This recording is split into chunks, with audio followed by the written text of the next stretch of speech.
Good day students and welcome to Advocate Bapu Saheb Bonde High School Lonavla digital class. Today we are going to study standard 7th English 2 story writing. Now what is a story? A story is a chain of events that are linked by cause and effect. It is like climbing up and down the mountain. It has a beginning or an introduction, which is like starting to ascend a mountain. That means it is like starting to climb up the mountain. That means we start a story with an introduction. The climax of the story is like the peak after which you start descending the mountain. So when you come towards the climax, the story is at the peak of the mountain, and then you start climbing down the mountain. That means you start concluding the story. Then you return to the base, which is the conclusion of the story. Now, a story is a telling of an event, either true or fictional. That is, it can be a true event, that means it has happened in reality, or it may be some kind of imagination, in such a way that the listener experiences or learns something just by the fact that he had heard the story. A story is a means of transferring information, that is, giving information or sharing information, sharing experience, sharing the attitude, or sharing the viewpoint of the storyteller. Now, why do we write stories?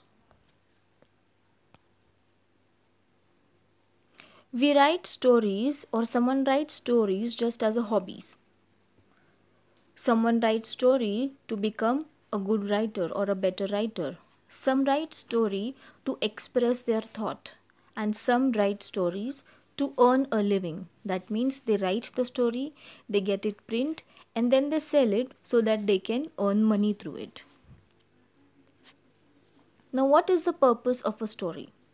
The purpose of a story is to enrich your experience, to enhance your experience, whatever you have experienced, to enhance it or to enrich it. The story doesn't point out there, it puts you there. That means what? In the sense that the story is a form of transportation, it takes you somewhere.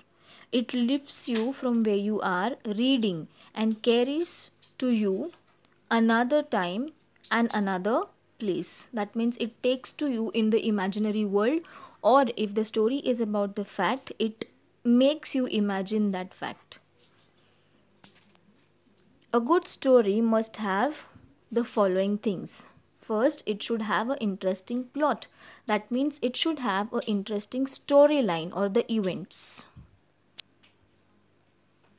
Then, a good story must have a particular order. It should have a particular sequence in the events that take place in it. It should have characters. The characters must be real. The characters may appear to be real. Then the story must have some interesting dialogues too. The story must be convincing and interesting at the end. All the events must lead to this end, which could have a twist in it. So the end can always have a twist.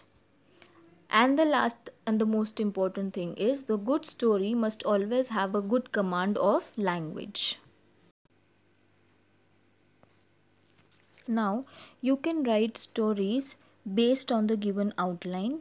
Okay, so I have given a small example of an outline story, a one paragraph story. Let us read that. Outline first. A king had a clever jester, favorite of the king, made jokes about the courtiers. It is written countries, but it should be courtiers. Offended the king, condemned to death, begged the king for mercy, allowed to choose the kind of death he would like to die, said, I choose your majesty to die of old age.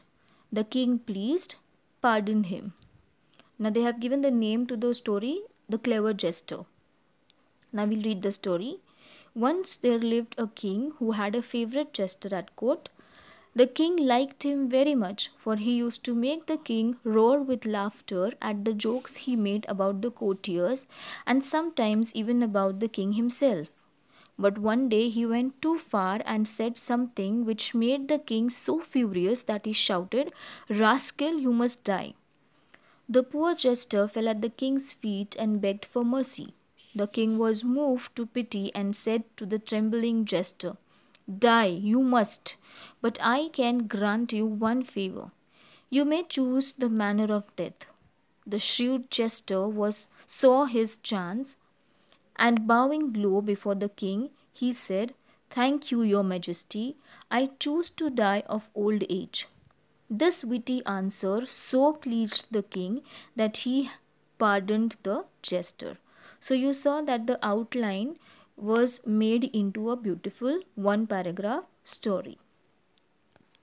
Next, you can also write stories based on some universal truths or morals, like where there is a way, there is a will, or everything that glitters is not gold.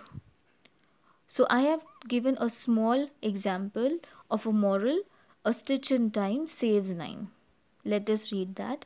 The fence has three boards broken off, and I think it is time to do some repairing, said mother. Why bother now? Wait until it's worthwhile fixing, grumbled Jack. All right, only it will mean more work in the end, replied mother. Many days passed, and the fence had 5 more boards broken off. Jack then set to work with great haste, but the whole day went by before the fence was again in place.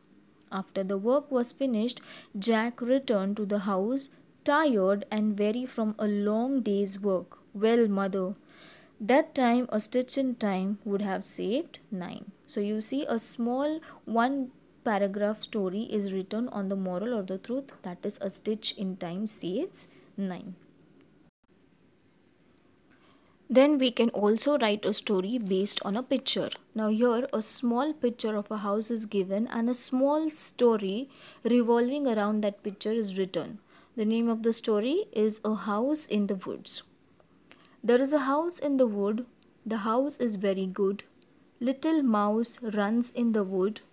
It sees the house. The house is very good. Knock, knock, knock. Who lives in the house? No one. Then I want to live in the house, says little mouse. A frog jumps in the wood. It sees the house. The house is very good. So this is just a small example. In the same way, we can form stories based on some pictures. Some more are, you can write stories based on some hints given to you. For example, some characters, a dog, a nurse, a thief. So some characters will be given to you and you have to form a story. You have to imagine some events and you have to write the story.